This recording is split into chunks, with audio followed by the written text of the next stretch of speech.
పులివెందులోని Telugu Desam party కార్యాలయంలో నిర్వహించిన సమావేశంలో పులివెందుల టీడీపీ ఇన్ఛార్జ్ బీటెక్ రవి తీవ్ర స్థాయిలో స్పందించారు. తనపై అవినీతి ఆరోపణలు ఇస్తున్న వారికి ఘాటైన కౌంటర్ ఇచ్చారు. ఈ సందర్భంగా ఆయన మాట్లాడుతూ ₹1 అవినీతి చేశానని నిరూపిస్తే రాజకీయాలు వదిలేస్తానని సవాల్ విసిరారు. వైఎస్ వివేకానంద రెడ్డి హత్య విషయంలో తమపై ఆరోపణలు చేయడం తగదని, మిమ్మల్ని మించిపోయే తెలివి తమకు లేదని వ్యాఖ్యానించారు. సిబిఐ అరెస్టుల అంశాన్ని ప్రస్తావిస్తూ అరెస్టులకు అడ్డుగా ఆసుపత్రి నాటకాలు ఆడే సంస్కృతి తమది కాదని బీటెక్ రవి అన్నారు.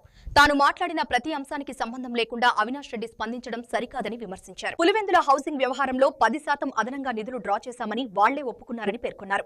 హౌసింగ్ లబ్ధిదారులు చెల్లించిన డబ్బులు ఎవరు తిరిగిస్తారని ప్రశ్నించారు. ముఖ్యంగా ఈ ప్రెస్ మీట్ వచ్చి ఒక 5-6 రోజుల ముందే పెట్టాల్సింది.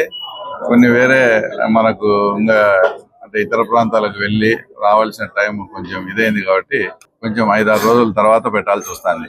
ముఖ్యంగా ఎంపీ అవినాష్ రెడ్డి గారు మాట్లాడడం ఆ రోజు ఎప్పుడైనా కూడా ఒక ప్రెస్ మీట్ ఒకటి ఏదన్నా పెట్టేటప్పుడు మనం ఏం మాట్లాడినాము దానికి కౌంటర్ గా ఆ సబ్జెక్ట్ మాట్లాడకుండా నేను ఒక 2 years నుంచి చూస్తాను.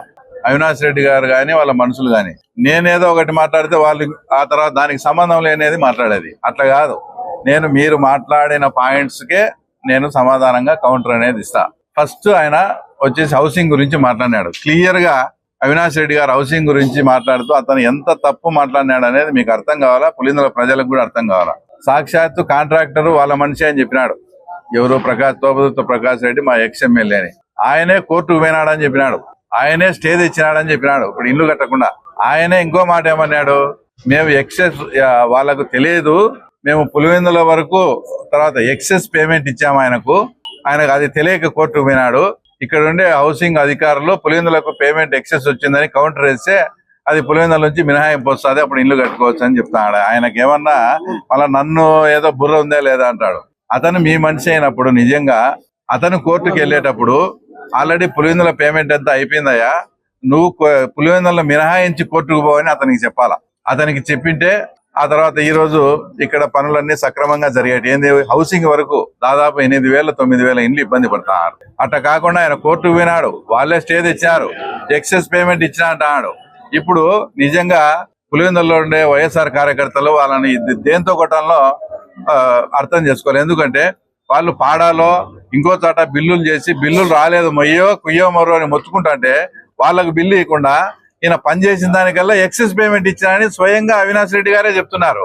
అంటే ఇంకా ఇప్పుడు వైఎస్ఆర్సీపీ కార్యకర్తలు ఇన్నాళ్ళు వాళ్ళకు చేసిన సేవకు వాళ్ళు చెయ్యని పనికి కూడా ఎక్స్ట్రా బిల్లు ఇచ్చి వాళ్ళని అట్ట చేసి ఇక్కడ నిజంగా పనిచేసిన కార్యకర్తలను వాళ్ళు ఎంత ఇబ్బంది పెట్టినారో ఒకసారి ఆలోచించండి. ప్లస్ సిగ్గు లేకుండా మళ్ళీ ప్రతి ఒక్కరితో 35,000 రూపాయలు కలెక్షన్ చేస్తారు.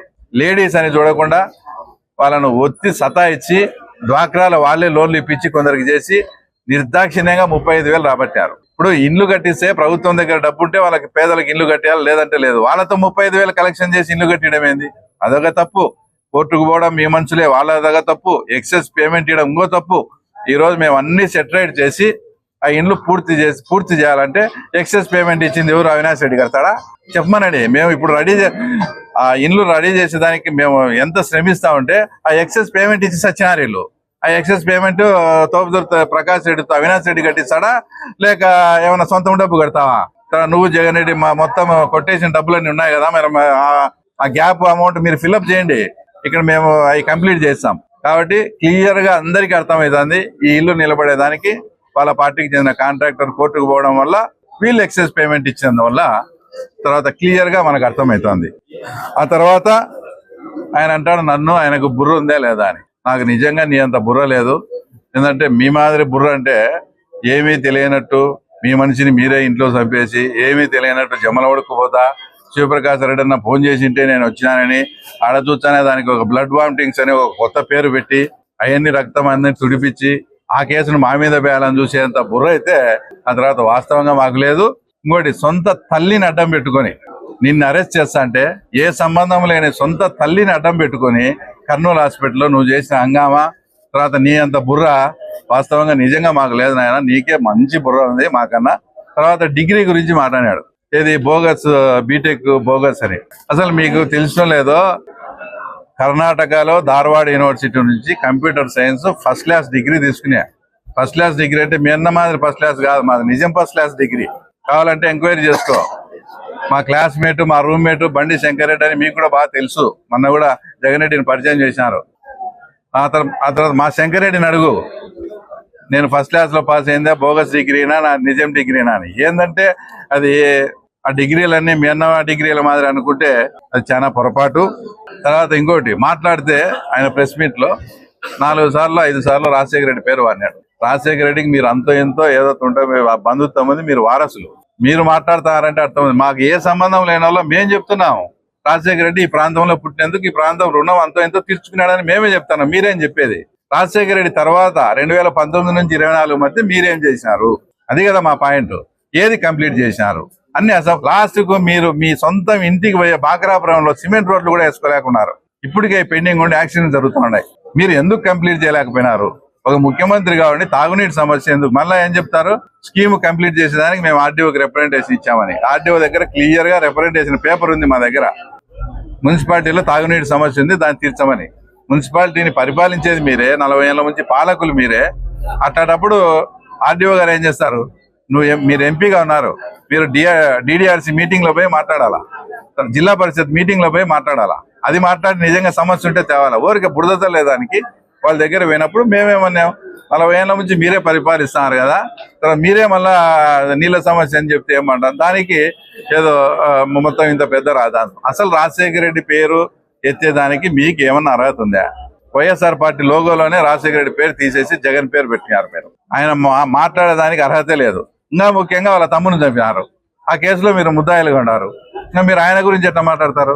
ఏదైతే అంతకుముందు పాతకాలంలో యాదవ కులంలో ముసలం పుట్టినట్టు వైఎస్ కుటుంబంలో ఒక ముసలం రూపంలో నువ్వు పుట్టావు, మొత్తం అయిపోజేసావు. అసలు ఇప్పుడు రాజారెడ్డి కుటుంబం ఎక్కడుంది చెప్పండి? వాళ్ళేమో రాజారెడ్డికి కుటుంబానికి విజయమ్మకు జగన్కు సరిపోకుండా చేసిరి, జగన్కు షర్మిలమ్మకు సరిపోకుండా చేసిరి. ఆ ఉండే విమలమ్మను మీరే ట్రాప్ చేసిరి. మీరు అన్నదమ్ములు చూసామా? ఆనంద్ రెడ్డి, ప్రకాష్ రెడ్డి, ప్రతాప్ రెడ్డి, భాస్కర్ రెడ్డి, యూసఫ్ రెడ్డి, జోసఫ్ రెడ్డి, వీళ్ళంతా మీరంతా బాగానే ఉన్నారు. ఇది ఎంత విచిత్రమో చూడు. మీ అన్నదమ్ములు మీరంతా కలిసి ఉన్నారు, ఆ కుటుంబాన్ని అయితే నాశనం చేసి పెట్టినారు. ఎప్పటి నుంచో రాజశేఖర రెడ్డి గారు వీళ్ళను పొలిటికల్ గా చేరదీలే అనే ఒక కసి ఉన్నది మీకు. ఆ కసిని నీ రూపంలో నీట్ గా తీర్చుకొని బాగా టోటల్ గా రాజారెడ్డి కుటుంబాన్ని అయిపోజేశారు మీరు. తర్వాత మీరు మళ్ళీ రాజశేఖర రెడ్డి గురించి మాట్లాడతారు. ఇంకో విషయం, నేనేదో నాకు సలహా ఇచ్చాడు మావాడు అని చెప్తే, దీని ఆ ఎంపీ స్థాయిలో ఉండి అతని గురించి 4 సార్లు సలహా ఇవ్వలేదా అని మాట్లాడతాడు. నేనేం చెప్పినాను? ఏదైనా ఇబ్బంది ఉండి సలహా ఉంటే పలానా సార్ తీసుకోమని చెప్పినాము. అంటే ఆ సలహా ఇవ్వలేదా, మెడికల్ కాలేజ్ ఇవ్వలేదా అంటే అతను ఏమన్నా ప్రతిదానికి స్పందించే అతను యూట్యూబ్ లో ప్రొఫెసర్ నాగేశ్వర మా రమణ ఏమన్నా నీకు ఇబ్బంది ఉండి నీకు సలహా ఇవ్వమంటే పోతే ఇచ్చాడు, లేదంటే లేదు. దానికి ఒక ఎంపీ స్థాయిలో ఉండి మా రమణ పరిస్థితి ఏం తెలుసా? నా వాన నేను మాడిపోయిన మసాలా దోశ తింటా అంటే నువ్వు చెప్పడం ఏందిరా, వాళ్ళు నన్ను చెప్పడం ఏంది, నాకేందిరా ఇది, నాకేం సమాధానం? మావాడట ఆడు.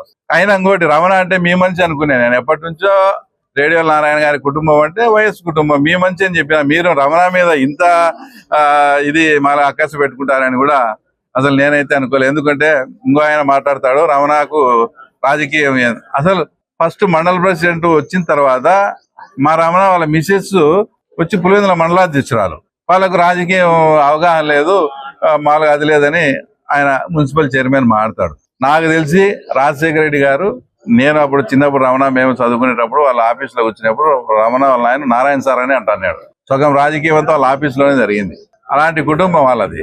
దానికి రాజకీయానికి వీళ్ళేం సంబంధం, తర్వాత వాళ్ళేం సంబంధం అని మాట్లాడతాడు. ఇంకోటి, ఆయన మట్కా గురించి మైనింగ్ గురించి మాట్లాడాడు. ఏదో భాస్కర్ రెడ్డి గారు ఊరు రాకుండా ఉన్నాడు ఆయన అని మేము పట్టించు. ఈయనకు భాస్కర్ రెడ్డి సరిపోనట్టు ఇప్పుడు భాస్కర్ రెడ్డి నన్ను తిట్టాలని చూస్తాడు. మైనింగ్ లో 12 పైసలు 5 మంది భాగాలు ఎన్నిసార్లు చెప్పాలనో, వైఎస్ మధు, భాస్కర్ రెడ్డి, భూమయ్య గారిపల్లి బైపురెడ్డి, రాము, మా మిత్రుడు దేవిరెడ్డి శంకర్ రెడ్డి. 5 12 60 పైసలు 40 పైసలు మైన్ అన్నారు. 5 ఏళ్ళు యథేచ్ఛగా తోలుకొని మళ్ళీ ఈ రోజు మైనింగ్ గురించి మాట్లాడతారు. నేనేదో లిఫ్ట్ చేసినానంట. నాకు ఎప్పుడైనా ఇంకోటి ఈ రోజు చెప్తానా, బీటెక్ రవి అనే వ్యక్తి ఉద్యోగాల్లో కానీ, ట్రాన్స్ఫర్ లో కానీ, మైనింగ్ లో ఇట్లా అక్రమాల్లో కానీ డబ్బు తీసుకుని ఒక్క క్షణం ఏదైనా నిరూపించండి, మేము రాజకీయాలైనా అనుకుంటాం.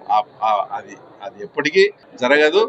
అసలు వాటి వైపు మేము తర్వాత వెళ్ళే సమస్య లేదు. తర్వాత ఇవన్నీ ఎందుకు, ఫైనల్ గా మనం ఏం మాట్లాడినామో దానికి వాళ్ళు మాట్లాడాలి. అవినాష్ రెడ్డి గారికి 2 క్వశ్చన్లు. మేము ఏదన్నా ఒక సబ్జెక్ట్ ఎత్తితే అది మీకు కన్వీనియంట్ గా లేకపోతే దాన్ని దాటవేస్తాం. ఇంత మీరు ముఖ్యమంత్రిగా ఉండి ఆ ప్రాంత ప్రజలు ఇట్లా ఎర్రబల్ల చెరువుకు గ్రావిటీలు వస్తాయనిస్తే మీరు ఆ చిన్న పని మీరు ఎందుకు చేయలేకపోయినారు? Yes or no. Peddireddy Ramachandra Reddy బాధపడతాడని చేయలేదా? ఈ ప్రాంతంలో ప్రజలు బాగుపడితే మేము ఒకటి స్ట్రైట్ గా సమాధానం చెప్పాలా. రెండు, నువ్వు నిజంగా చిన్నకొనాడి మనవని అయితే మా అన్న వైఎస్ మధు, దేవిరెడ్డి శంకర్ రెడ్డి వాళ్ళు చాలా బీదవాళ్ళు, వాళ్ళకు ఏదో జీవనం గడుపుకునే దానికి ఇబ్బంది కాబట్టి ప్రభుత్వ భూములు కొన్ని ఆక్రమించుకొని వ్యవసాయం చేసుకుంటారు అని అన్న నువ్వు ఎస్ఆర్ నో స్ట్రైట్. వాళ్ళ భూములు అసలు రెవెన్యూ చట్టం ప్రకారము 2 ఎకరాలు కూడా ఒక కుటుంబానికి ఇవ్వకూడదే. అట్లాంటిది ఒక మనిషికి 5 ఎకరాలు చొప్పున ఆడ 200, ఈయన 53 ఎకరాలు ఇది కబ్జా చేసి వాళ్ళ పేర్లతో ఎక్కించింది. నువ్వేం మళ్ళీ ఏమన్నంటే మేము మమ్మల్ని అదన్నాడు ఇదన్నాడు అంటావు. నువ్వు ఒక ఎంపీగా ఉండవు, వాళ్ళు ఎట్లా ఎక్కించుకుంటారు? అది ఎస్ఆర్ నో చెప్పు. వాళ్ళ భూములు వాళ్ళ పేర్లతో ఎక్కించుకుంటా అంటే అది పద్ధతేనా, మంచి పద్ధతే కాదా? ఈ 2 వాటికి నువ్వు సమాధానం చెప్పు సార్. కాబట్టి ఏదైనా ఎక్కడైనా జరిగినప్పుడు వాటిని ఇది చూసి మాట్లాడుతున్నాను కానీ ఏదంటే అది మాట్లాడితే ఇది కరెక్ట్ కాదు. నా ఈ 2 ప్రశ్నలకు నువ్వు సమాధానం చెప్పు. నేను ప్రెస్ మీట్ కూడా చెప్పాను మీ గురించి. ఇసుక పైన ఎంపీ గారు మీ పైన ఆరోపణ చేశారు. చక్రాపేటలో పాపాగ్ని నది ఇసుక అనేది గవర్నమెంట్ టెండర్ పిలిచింది. టెండర్ లో పార్టిసిపేట్ చేశారు. ఎవరు తక్కువ రేట్ వేసింటే వాళ్ళకి ఇచ్చినారు. ఆ పార్టిసిపేషన్ చేసిన కాంట్రాక్టర్ ఆ తర్వాత ఇసుక అతనికి రైట్.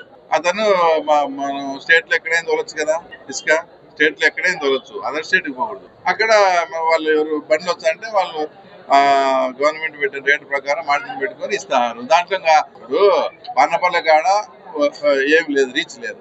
వేంపల్లె ఎంట్రన్స్ లో రీచ్ లేదు. అట్లాంటి సార్ చేస్తే మా తప్పు. గవర్నమెంట్ ఫిక్స్ చేసి ఒక చోట గండికోవుడి దగ్గర కుమారకాల దగ్గర ఒక చోట ఫిక్స్ చేసి చేస్తే దాని ఇంకా తోలినారంటే ఏం చేయాలి? బాగా మీ మాదిరి ఒట్టుకు జిల్లా మీరు అమ్ముకున్నారు కదా. అంతకుముందు కడప జిల్లా 12 కోట్లు, చిత్తూరు 14 కోట్లు, ఏలంపాట పెట్టి అమ్మి ప్రతిరోజు 200 కోట్లు పోతాను జగన్ రెడ్డికి. అట్లా చేయలేదని ఏమన్నా బాధ? గవర్నమెంట్ నిర్ధారించినారు ఒక చోట ఇసుక, ఇక్కడ ఇసుక నిల్వలు ఎక్కువ ఉన్నాయి, ఇక్కడ ఇసుక తీసినా కూడా ఎన్విరాన్మెంటల్ ప్రాబ్లం లేదు, ఎన్విరాన్మెంటల్ క్లియరెన్స్ ఉంది. ఆడ ప్రభుత్వం నిబంధనల మేరకు చేస్తున్నారు.